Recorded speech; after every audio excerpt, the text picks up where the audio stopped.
Здравствуйте, это новости 24, в студии Ахмед Хашигульгов. Коротко о главных темах выпуска. Паломники из Ингушетии едут в Москву. Вместе с тысячами верующих они смогут поклониться христианской святыне дарам волхвов. Культурное наследие. Сегодня по всей стране отмечается День природных заповедников и национальных парков. Экипировка для начинающих дзюдоистов. Сотрудники Минтруда вручили подарки спортсменам из Верхних Очулуков.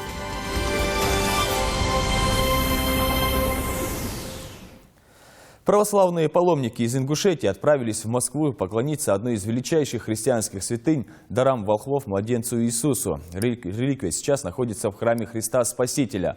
В Рождество ее привезли туда из Афона. Подробности в сюжете Миланы Хашигульговой. Десятки тысяч паломников стремятся поклониться христианской святыне, дарам волхвов, которые выставлены в храме Христа Спасителя в Москве. 35 православных христиан выехали в столицу из Ингушетии. Мы едем поклониться святым дарам, которые волхвы принесли Господу Иисусу Христу при Его рождении. Для каждого христианина это великая радость. Дары волхвов – это реликвии, связанные с земной жизнью Иисуса Христа. Для православных христиан они очень значимы, и поклониться им – великое событие для верующих. Это очень значимое явление, и прикоснуться к таким вещам, которые имели прямое отношение к Иисусу Христу, конечно, это для нас и великая честь. Руководство республики создало все необходимые условия, чтобы группа паломников благополучно доехала до места назначения. Их обеспечили транспортом и продуктами. По пути в Москву их будут сопровождать сотрудники полиции. Волхвы – мудрецы Востока. При рождении Иисуса Христа они принесли ему в дар золото, ладан и смирну. Золото означало признание его как царя, ладан – признание как учителя, а смирна означало, что Иисусу Христу придется пострадать и быть распятым. А эти дары хранила Богородица, а затем передала на святой Афон. Оттуда реликвии привезли в Москву и выставили в храме Христа Спасителя, чтобы ей могли поклониться верующие. Милана Хашигульгова, Ильяс Дасхоев, Новости 24. Сегодня Юнусбек Евкуров поздравил Алихана Тумгоева с утверждением на должность главы администрации Назрани и указал на рабочие моменты. Ему поручено в ближайшее время определиться со строительством парковой зоны на территории бывшего грузового двора. Глава администрации заверил Юнусбека Евкурова, что все поручения будут исполнены в ближайшее время. Стратегическими задачами сегодняшнего дня для города это полностью прекратить пробытие грузов в грузовой двор Назрань до 20 февраля, чтобы к 70-летию депортации нашего народа, чтобы там что-то уже в виде сквера, парка уже было. В грузовом дворе. Да, это подключится здесь и горсовету, все вместе работать в этом направлении. Вторая задача – это в этом году вынос автотранспортного предприятия и автовокзала из города. День заповедников и национальных парков – официальный праздник, который отмечается в Российской Федерации ежегодно 11 января. Это особо охраняемые природные зоны, которые требуют аккуратного обращения. Одним из самых больших музеев в стране считается Джайрахско-Асинский государственный историко-архитектурный заповедник Ингушетии, который включает в себя сотни памятников архитектуры и быта нашего народа. О том, в каком состоянии сейчас находится достояние республики и что необходимо сделать, чтобы сохранить этот уникальный памятник, в материале Амира Цичоева.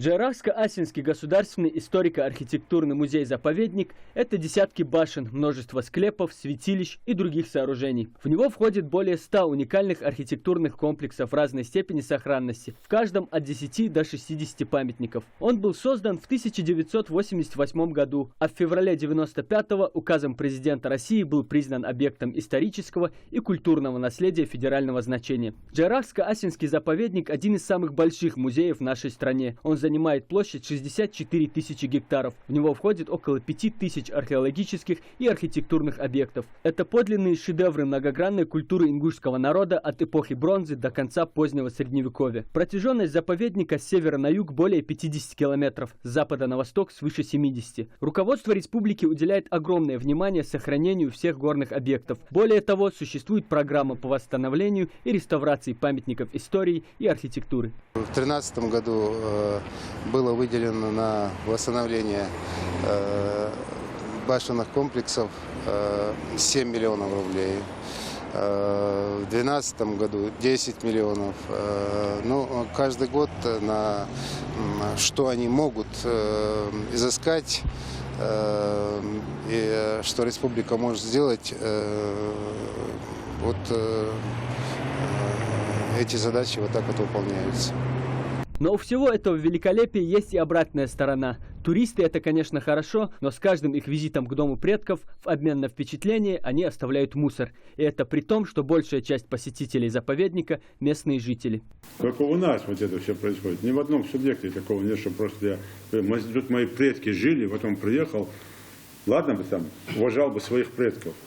Приехал там, погладил, почистил, травку сорвал, мусор убрал. Нет, нагадил, уехал. Вот у него отношение к предкам.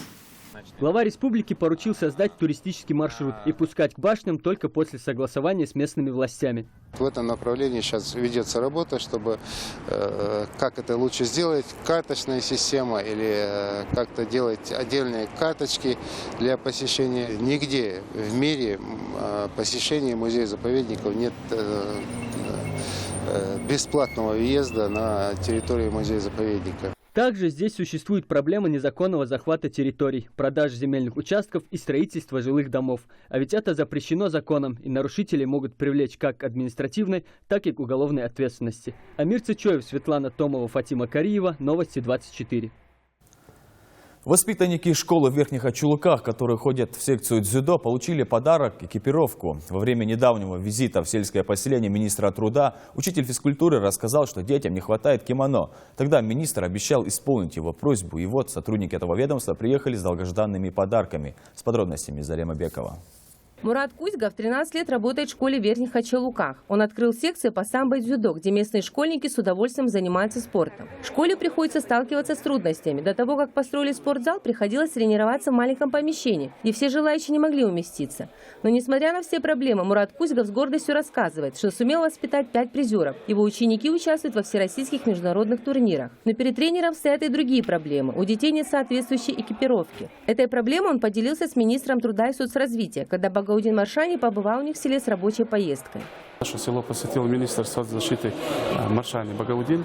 И в этом зале проходила встреча с односельчанами. И на встрече была затронута тема, спортивная тема молодежи. И я поднял вопрос, чтобы, если есть такая возможность, чтобы помогли с экипировкой. И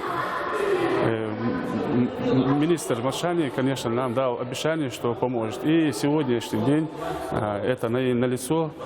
Сотрудники Министерства труда и соцразвития привезли начинающим спортсменам обещанные подарки.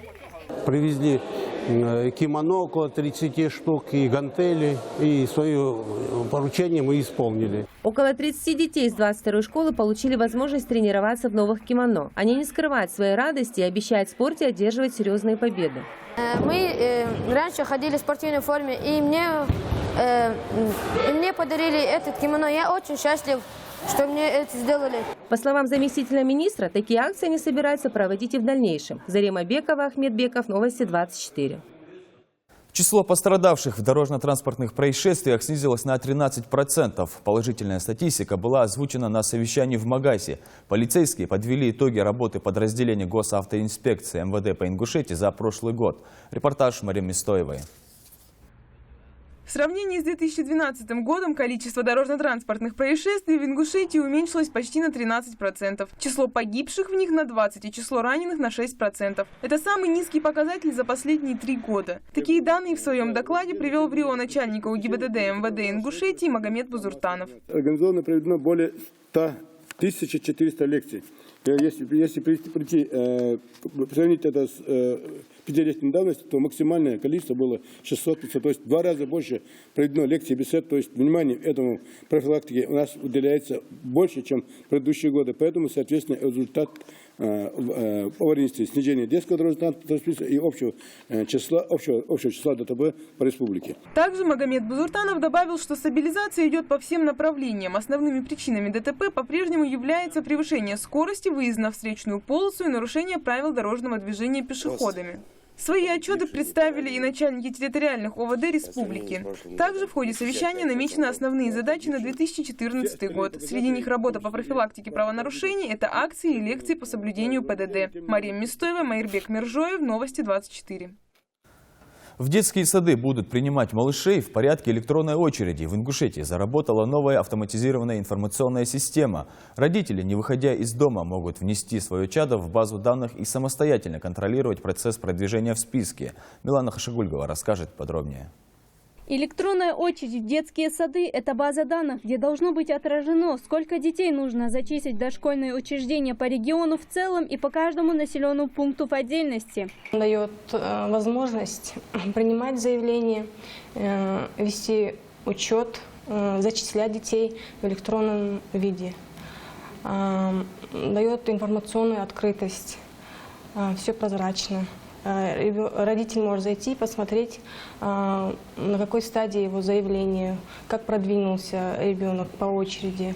Сейчас возможности пойти в детский сад в Ингушетии ждут почти 35 тысяч малышей. В настоящее время ведется работа по внесению их персональных данных в единую базу очередности. Только в одной Назране 4 тысячи очередников. Это несмотря на то, что в городе 6 детских садов, куда уже ходят более 1200 ребят.